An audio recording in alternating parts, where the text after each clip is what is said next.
Ladies and gentlemen, boys and girls, children of all ages, welcome to the Robert Sports Show. I'm your host, Robert. Alright, NXT TakeOver Portland review. Just got off the WWE Network a little over an hour and a half ago. We're so used to these takeovers being at a level of a peer. When the takeovers are right here, we're like, oh, it wasn't as good as normal. And these matches were exceptional. So it's just great that the takeovers can have such a high expectations, and then when you're kind of like, oh, and at the end of the day, the matches were freaking phenomenal. First match, we had the NXT North American title on the line with champion Keith Lee defending the title versus Dominik Dijakovic.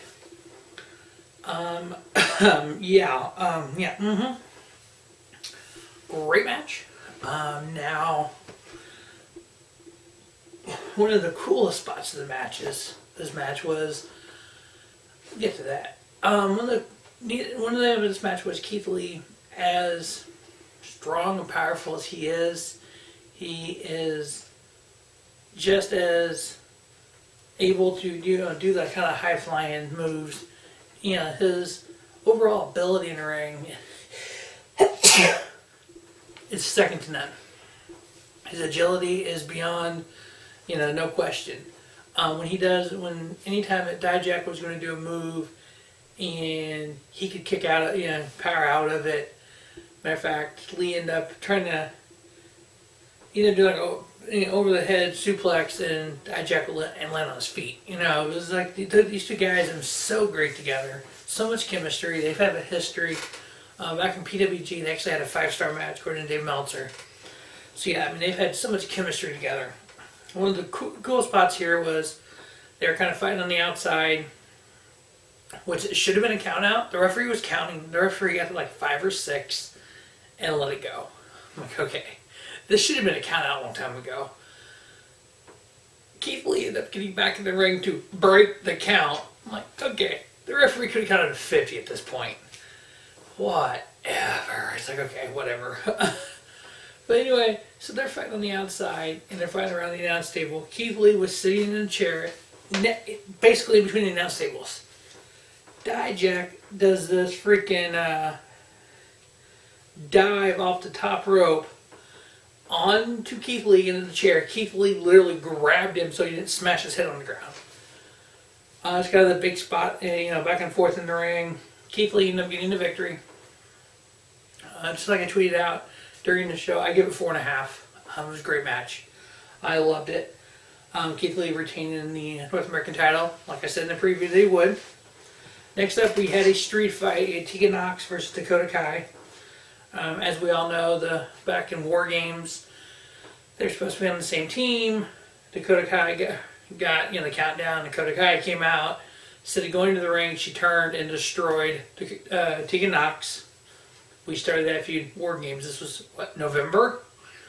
That's also when Rhea Ripley went from here to here. So we've had this kind of 2 big feuds coming out of War Games. I don't think Tegan Nox and Dakota Kai disappointed at all here. Tegan Nox slammed Dakota Kai's face into a barrier on the outside. Those kind of metal barriers. She just whacked her. I was like, damn. Nox she was destroying Kai at one point. Suplex on Kai on the trash can.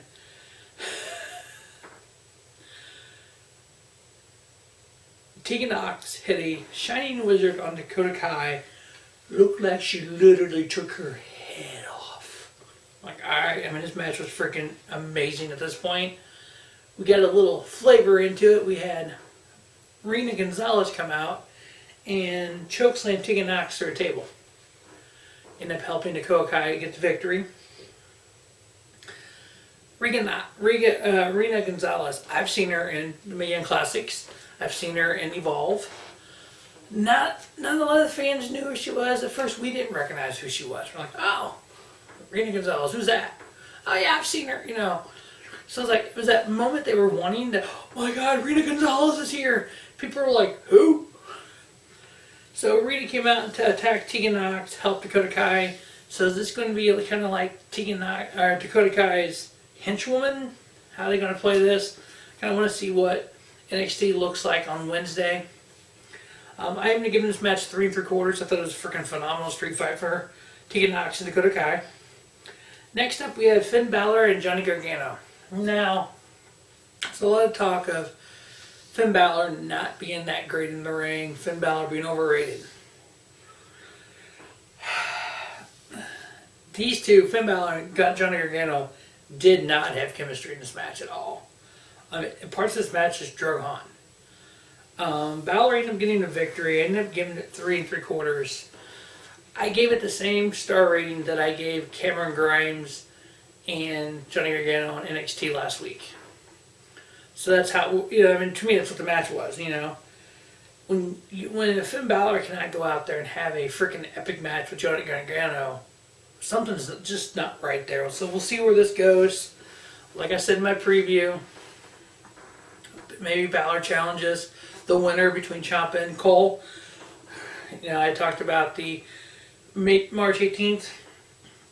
We 291 days title reign for Cole if he retains the title here. Balor's record of 292. Do they match off? Is that kind of the 2 weeks out from Mania? Is that kind of a lead up to TakeOver Tampa? Do they do something with that kind of going up? Because we all know that NXT wants the ratings over AEW. We'll see how all that works out. But Balor getting the victory there over Gargano. Next up, we have NXT Women's title line. We have champion Rhea Ripley defending against Bianca Belair. This match was good. It wasn't over the top. It was not what I was expecting. I was expecting a little bit more brutality. I was expecting a little bit more interference. Like I said in the preview, I'd actually said about Bianca Belair winning by disqualification. That didn't happen. Rhea had a good showing. Rhea Ripley getting the victory, clean 1, 2, 3. I ended up giving it 3.5 stars. We had Charlotte come in after the match, attack Rhea Ripley. When Charlotte got done attacking Rhea and grabbing the mic and telling Rhea, WrestleMania, you're mine, blah, blah, blah. Okay, cool, we set that match up.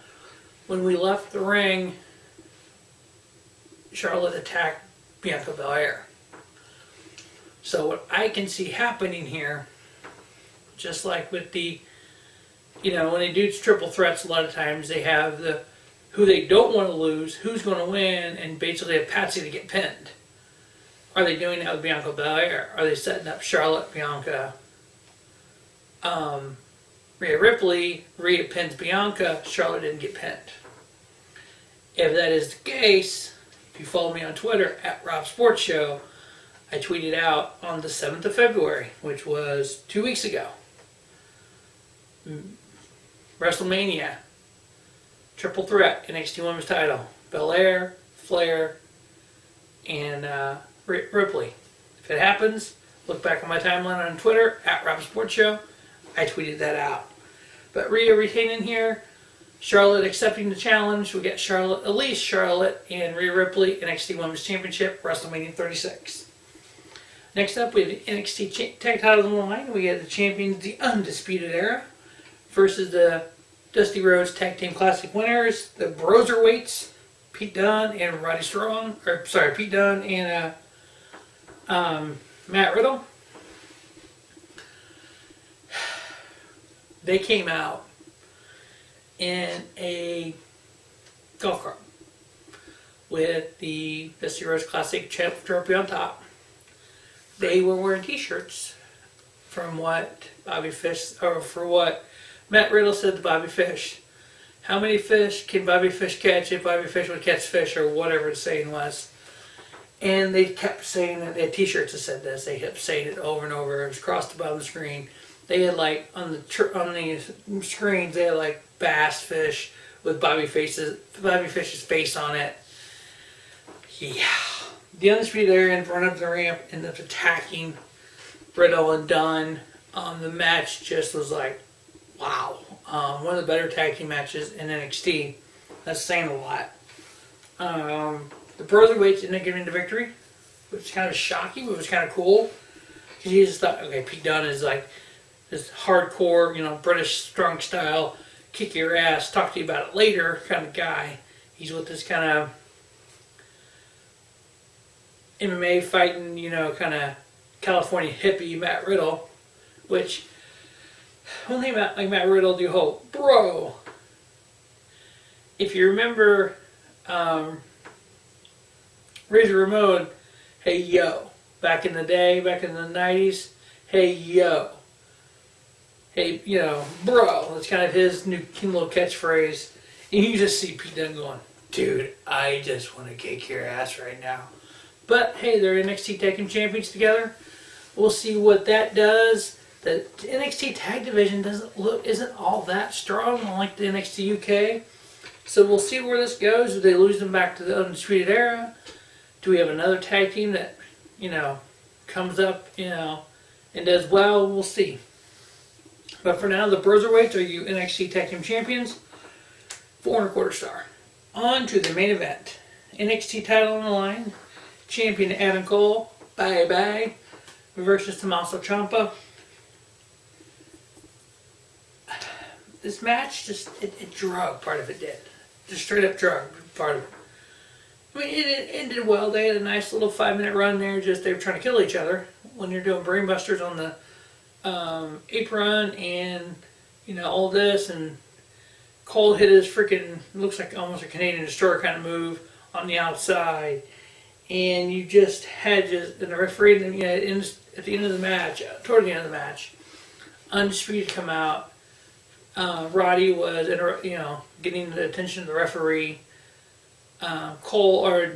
Fish and O'Reilly was beating down on Ciampa. You had the referee get knocked out.